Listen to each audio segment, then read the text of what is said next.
Hi, my name is Khleif, and I'm the host of the Lifetime Cashflow through Real Estate Investing podcast. And every week I interview multifamily rock stars, and we talk about how they've built incredible wealth for themselves and their families through multifamily properties. So hit the like and subscribe buttons to get notified every Monday when a new episode comes out. Let's get to it. Welcome to another edition of How to Build Lifetime Cash Flow Through Real Estate Investing. I'm Khleif, and I'm thrilled you're here.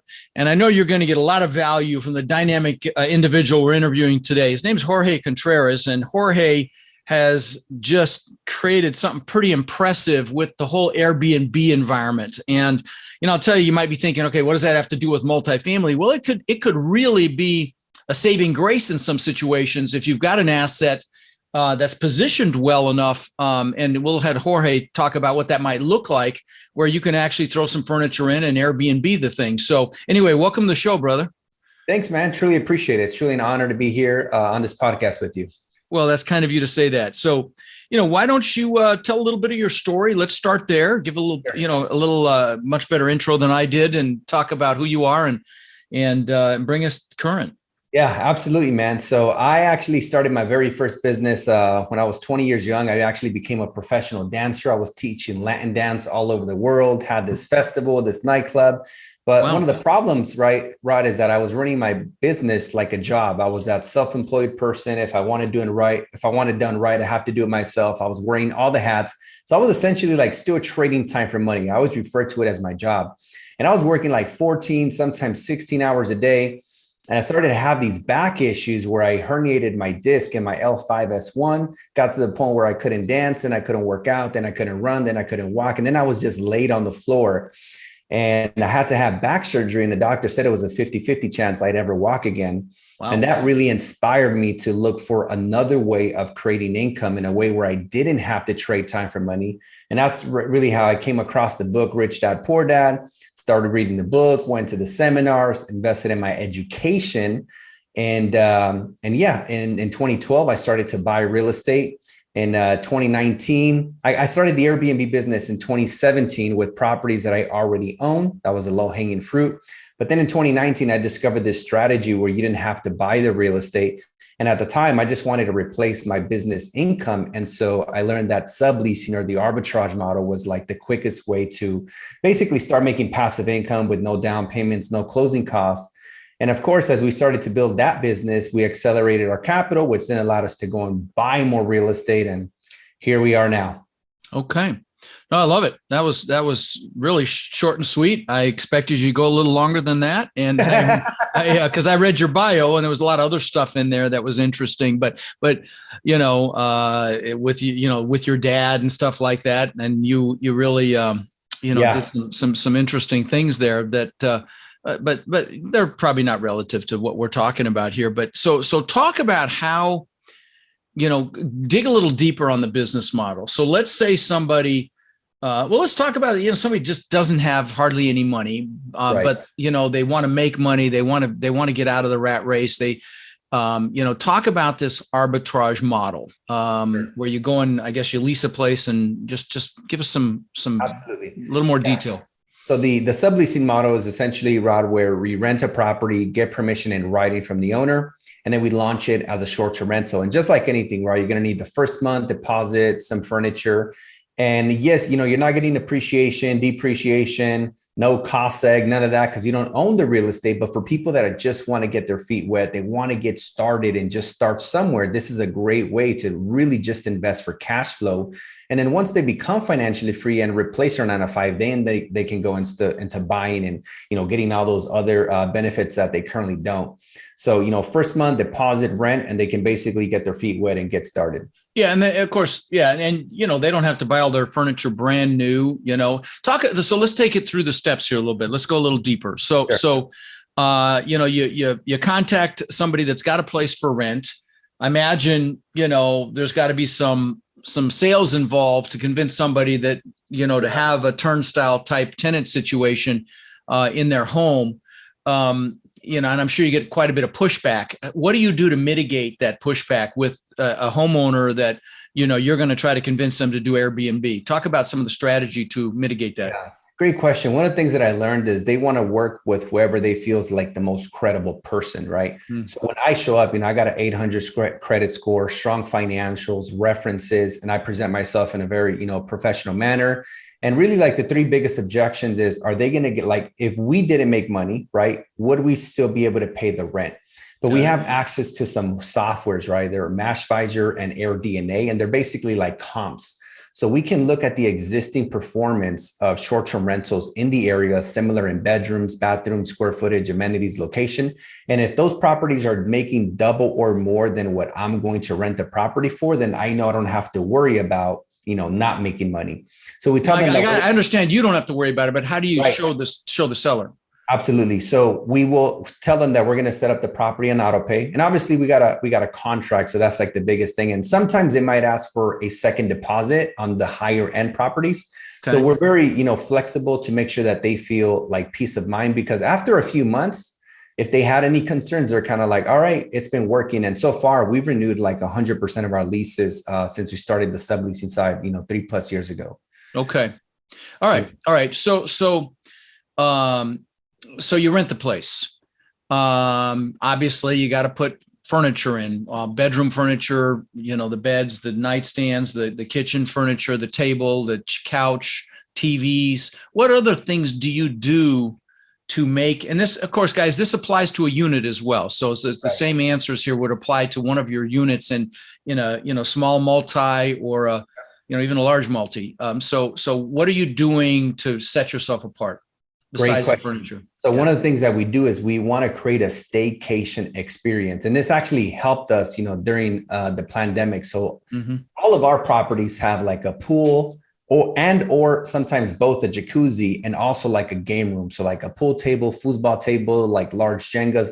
We want to be able to create an experience in the home without needing to leave the home. So when people stopped traveling by plane and people were sick and tired of being home, it also sort of created demand for people that wanted to just have a local experience in their city or in a nearby city. So people that live in small apartments or small condos were like, man, I want to social distance, get away. And they would book these single family homes with pools just to get away for the weekend or a couple of days. So that's always been like a really, great niche for us. Okay. Well, certainly plenty of apartment complexes have pools, but let's talk about, maybe give some. Okay. So you do, I'm sorry, I'm jumping around a little bit here. So you make the asset or the property a little bit unique. You do the giant Jenga, you do, foosball table if there's room, pool table if there's room, just to really make it unique. How might someone that has a fourplex take one or two of those units? They don't have a pool. What might they do to increase their income on a couple of those units with the Airbnb model? Yeah. One of the things that we look at is how many people can we place in the unit while still making it, comfortable.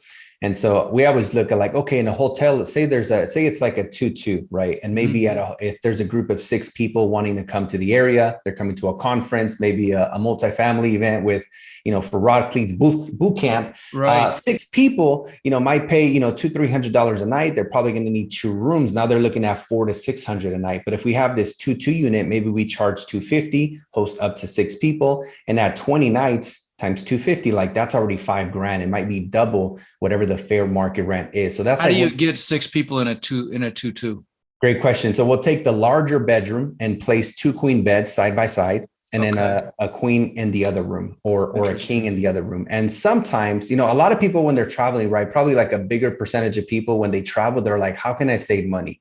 There's when you and I travel, right? I see your luxury travels with your, amazing wife, and you guys are high end, beautiful experiences, but there's a much bigger percentage of people that maybe they're not there yet. So they just want to save some money. And sometimes they're like, hey, can we just put a mattress? Do you have a couch in the living area? And so a lot of times, that'll work. So even though we're hosting up to, 6 people, it doesn't mean there's always 6 people. It might be 3, 4, 5, 6, but it just gives you more options as to how many people. Do you typically do a pull-out couch as well? I know I'm getting a little granular here, but no worries. Yeah, if we can't fit like the desired goal in just the bedrooms, then we do host up to 2 people in the living room, whether it's a pull-out or a couch that converts or something like that. Okay. Do you charge more for the more people that are in there? Currently, we don't. Okay. We just host a flat rates, and we feel like one of the things, right? If you're looking to stay at an Airbnb and say there's a group of 8, when you go, it gives you the filter. You put the location, the dates, how many people. Anyone who doesn't host 8 or more, their properties won't even come up. Got So it. Got if you it. have competitors hosting only up to 5 in a similar property, then you basically get more eyes on your listings. I want to go a little more granular, guys. So if you have no interest in this, then obviously you can sign off. But I do think there's an incredible opportunity. I've actually been thinking about buying some lakefront property myself and Airbnb-ing it. I've got some very wealthy friends that do it very successfully. They actually even rent the boats out. They're very, very successful. They have a whole system where they make them watch videos to be able to rent the boat to, about safety and all that stuff. And it's a very impressive model that those guys do. I'm not going to drop names, but so, let me ask you this. Now, you do pretty much the vacation demographic. You're in the Southern California. So you're getting the people that want to enjoy the fun in the sun and be close to amenities and enjoy the property. What do you know about other types of short-term rentals that might go for, near a hospital or a business or, speak to that a little bit if that's in your wheelhouse at all. It absolutely is. And a lot of people ask me like, Jorge, how are you going to shift during a recession? Like, people are going to travel less. And there's really like 4 additional types of bookings that I feel are not impacted by what's going on in the economy. They're just always looking for these types of units. And one of them is like relocation companies. So like right now in one of our single family homes, we have this family who's been there for 4 months. It's a 3-2, 1,100 square feet. This one has a game room, but no pool, no jacuzzi. Mm-hmm. This is one of the ones we own. Our mortgage is like $2,700, and they paid $37,000 for 4 months, which is an average of $9,500 a month. And so we're cash flowing like $6,500 per month after all the expenses. And this is a relocation company, right? When people have water damage or any type of damage of the home, these companies will relocate them for months at a time. And that's going to happen regardless of the economy. Doesn't matter where you are either, really. It doesn't matter where you are. This is anywhere in the US. And these companies all book through Airbnb. Why? Because that's where all the inventory is, right? What other companies, I'm sorry to interrupt, but what other companies besides Airbnb do this? And forgive me, there's or something or whatever, but I'm just a novice at this. Yeah, it's called a vacation rental by owner. So it's VRBO. Okay. And one of the cool things is you can actually host on both platforms and sync the calendars inside of Airbnb. Oh, so that's pretty cool. Smart on their part. And then the other one is we have another family that was recently at one of our smaller units at 2-1. They booked for 3 months, and it was a family from Guatemala who came to the US through political asylum. Oh. So the government will book our Airbnbs as well. And none of these people ask for discounts, right? Government bookings, like these insurance relocation companies. We also have nurses who are traveling for work at 3 to 6 months at a time. And a lot of times they ask for a small discount, but it's still like, very profitable. And then the fourth one is just corporate companies who are, providing training in the area. Like say Verizon is hosting an event in the area and they got, 5,000 employees or training in sales, or maybe they're going there to provide a service. So relocation, insurance companies, the government bookings, the nurses, and then the corporate bookings, like those are not affected by what's going on in the economy. They're just always going to. So I always tell people, say, how do you get these bookings? I'm like, look, you can have the most marketable property in the right location. And by having it on Airbnb, these companies are going to find it on the platform. Well, I've seen, I got to tell you, I've seen some posts on social talking about how some of this has dried up recently. I saw somebody post this 3 cabins. I don't know where they were. And they said the one has been occupied, but the other 2 been vacant. I'm sure that there are strategies to, market a little more heavily or ensure that doesn't happen. Can you speak to that a little bit? What do you do to make sure that, you're renting enough to cover the debt if there is a downtime? Yeah, absolutely. So just like hotels, right? Like if I have a vacancy, say, today, tomorrow, and Thursday, it's unlikely someone's going to book it at full price. So we start bringing down the price to create demand. And most of our homes, single family homes, host up to 10 people. So when I bring down the price, maybe 30, 40, 50%, I may attract a smaller group of 2, 3, 4, 5. But it helps me, cover the debt, cover the expenses, right? Sure. And the other thing that we do is we start building relationships with these, companies that do the long-term bookings, and then we can even, book directly with them.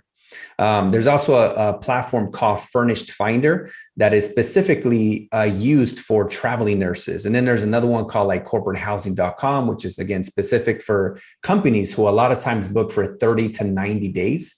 And they're looking for furnished units. So I think that's something that also people in the multifamily space could tap into. Yeah. So what do you do? Well, a couple of questions. What do you do on the whole, because obviously ratings are important, and that one of the things about Airbnb, just like Uber, is itself rates. People rate their experiences, and you can really get killed or beefed up by the quality of those ratings. What do you do to enhance someone's experience and get them to leave a positive review? What sorts of things? Absolutely. So one of the things I've learned is there's always going to be hiccups, things go wrong, like maybe the entry dies, they can't get in. And I've learned that as long as we can provide a solution like in the shortest amount of time possible, then they're actually okay. And, we fix it, boom, they still give you, a 5-star review. So we have like virtual assistants that are basically available almost 24 hours a day by having a VA in Mexico, another one in the Philippines. So they're in like 12-hour shifts. And one of our KPIs is for them to respond within 3 minutes to all inquiries. So if something happens, they contact the manager. The manager, will send somebody, whether it's a plumber, an electrician, or whatever it is, the handyman, the cleaner, to provide a solution. And that's a big one.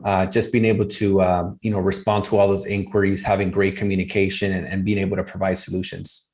What sort of, so I'm assuming you put some sort of a keyless entry system that you can change the code on remotely? Exactly. Yeah. Is it like a Nest thing, or what is it? It's the Slosh. Right? Yeah, the Slosh brand. Okay. And you could even set it up where it automatically uses the guest's last 4 digits of their phone number, and it turns into the code. And it'll literally give them access like 5 minutes before check-in. How do you spell that? Is that the SCHLAGE? Exactly. Okay. So that's the regular lock company, the big lock company. Got it. Exactly. Okay. That's like the best one. Okay. And then do you put the Nest cameras like on the door? I'm like, you see these stuff on TikTok where somebody that has got an Airbnb sees some crazy shit. Somebody actually, there was a murder, I think, where they dragged a body out, some crazy shit. They had a true story. I saw it. They had a Nest camera. I mean, I'm assuming you have that sort of thing. Yeah, we always put a camera, one in the front and one in the back. And that really helps. I mean, remember one time there was these 2 guys coming in with like kegs of beer, and we're like, what the heck is going on? And then our manager was able to contact them, like nip it in the butt, make sure they didn't throw a party, but it really does help. And it's always good to have those cameras, because sometimes people are trying to get a discount and they might, try to pull something strategically. And with those cameras, we'll have proof of like how many people were actually there, because we don't allow guests at the properties, only the people on the reservation. Right. So back to my previous question, what sorts of little tips and tricks do you do to really enhance the experience? I've seen people put water in the fridge, and, give me some examples of things that might set you apart. Yeah, a lot of times we have our virtual assistants ask the guests like, hey, what brings you into town, Rod? And you might say, it's me and my wife's wedding anniversary or whatever it is. And we'll try to do something based on that. Maybe a bottle of wine, something that is relevant to their experience. If we know they have a bunch of kids, we might put like Skittles and, just candy and chips, like anything that can provide like an element of surprise. And it always has to be unexpected, or even just like a personalized note, like welcoming the group into. That's brilliant. I mean, personalizing it to their situation is freaking brilliant. People are like, oh my God, that's so thoughtful. Yeah, that's a good one. Okay. Yeah. And so, let's say someone's got a plex or a small multi, and they've got a 2-1 or a 2-2 in there, or a couple of them. Maybe they're near a big medical center, near a big corporation, or near a cool, like I'm buying an asset in Hot Springs, Arkansas, and there's a lot of cool stuff there. They've got museum, like a wax museum and a duck tours and all this tourist crap. So, if I was to take a couple of those units, and they've got a big thoroughbred racetrack and casino and stuff right there. So this actually could work for that actual asset. Now that I'm sitting here thinking about it, what can someone expect to pay to furnish, say, a 2-2? And I know you put I'm sure you mount a TV on the wall, and so all in, do you have kind of an estimate of what that would run? Yeah, like on a 2.2, if you're putting, furniture, appliances, decor, supplies, pictures, it could easily run like 10 to 15K. Okay. All right. And that's probably mostly new stuff then. Yes. Yeah, that's like all new stuff. Absolutely. That's all new stuff. Yeah. So, I mean, you could go out there and, go to the Goodwill or whatever, I suppose. Yeah. I guess that's probably not a good idea, but I don't know. I'm a novice at this. So 10 to 15 grand. And then here's what I want to ask. Now you self-manage, obviously, because you talked about your KPIs and your VAs. So you're doing it all in-house. But I know there are management companies that do this as well. And my brother has got some cabins up in Blue Ridge, Georgia, that he Airbnbs, and he was using a management company, and they were actually ripping him off, and so he took it in-house. But speak to management. Speak to the management piece. Yeah. I typically don't recommend for people to outsource the management just because it's such a big portion. Like it's like 25 to 35% of the gross revenue. And a lot of times that's your profit margin, right? Okay. So I always tell people to just build an in-house team, like hire somebody in-house that will basically manage the cleaner, maintenance, and communication. So you have you as the owner, then you have the manager right under you. And then beneath that, you have the 3 technicians, the cleaner, maintenance, communication, and just have like a Slack group or a Slack channel for each property, and just everybody can communicate efficiently. Yeah, so the communication could be a VA. I mean, I've got VAs in Latin America that are $4 or $5 an hour. I've got one in the Philippines that's $3 an hour. So that's not super expensive. But when you're getting started, I guess you're going to wear some of these hats. You may go in there and clean. You may be the maintenance person, whatever. But that's how you get started. Okay. Now, so what's next for you? Are you going to continue to do this arbitrage, or are you trying to buy? I mean, I know you and I have talked about you syndicating and things like that as well.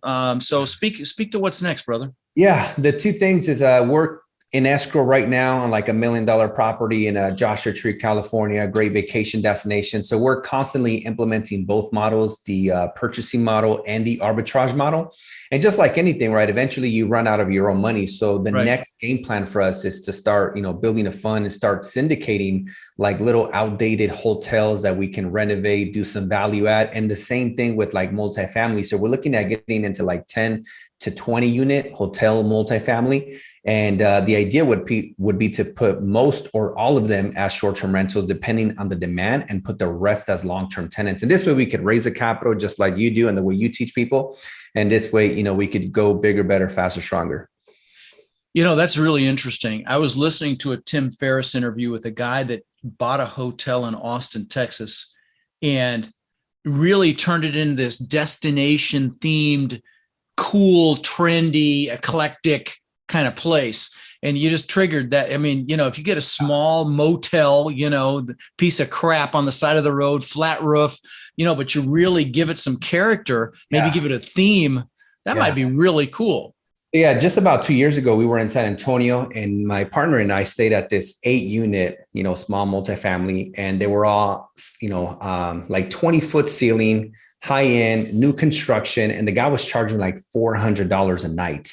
Wow. That's kind of what inspired him. Like, man, he must have like syndicated that deal. Cause I mean, it was beautiful, like really nice property, like and the whole thing was short-term rental.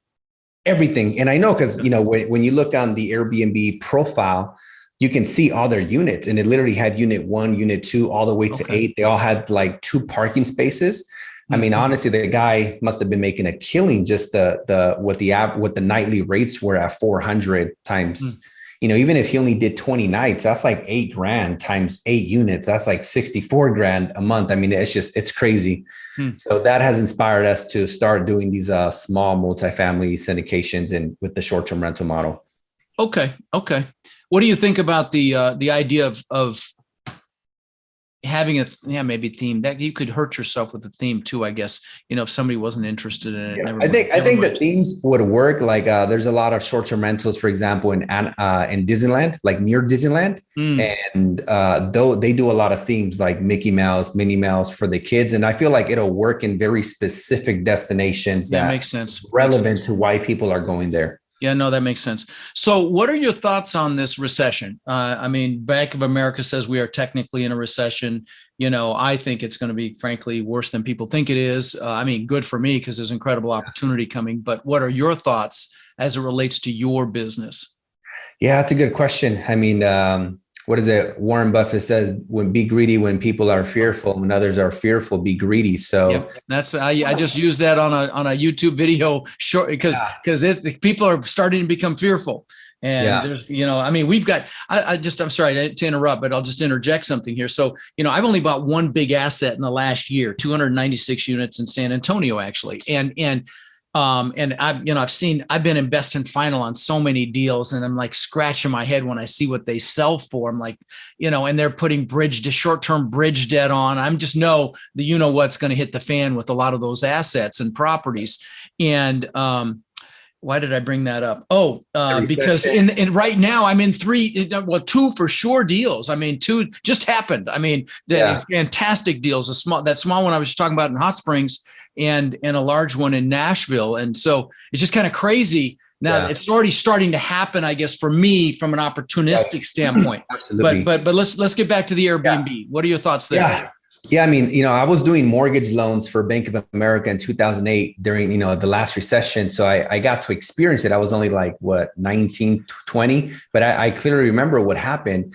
And just from a lot of podcasts and, the big names that have a big following on YouTube and podcasts, they always say that the biggest thing is like supply and demand, right? And one of the things that created all that supply was all these foreclosures. But at least to my knowledge, right, I don't see people being in as many foreclosures or anything close to what we had in 2008. No, it won't be like that at all. The adjustable rate mortgages too, right? Like I'm really close with this mortgage lender that's really big in California. And he's like, yeah, we still offer that 5/1 ARM adjustable rate mortgage, but like 98% of people have 30-year fixed. Right. And almost everyone, right? If you bought before 2020, like you have equity, whether it's tens of thousands, hundreds of thousands, or even millions in these super high appreciating areas. So I feel like we're already starting to flatline in a lot of areas, especially around here in California. And everywhere is flatline because the interest rates have doubled. But I'm not really talking so much about single family. Okay. My audience is multifamily. Right. I actually think there's going to be some pain in our industry because bridge debt has been so available and abused, in my opinion, anywhere from 18 months to 3 years. And adjustable rate, didn't get caps. I mean, I think there's going to be some blood for sure. Wow.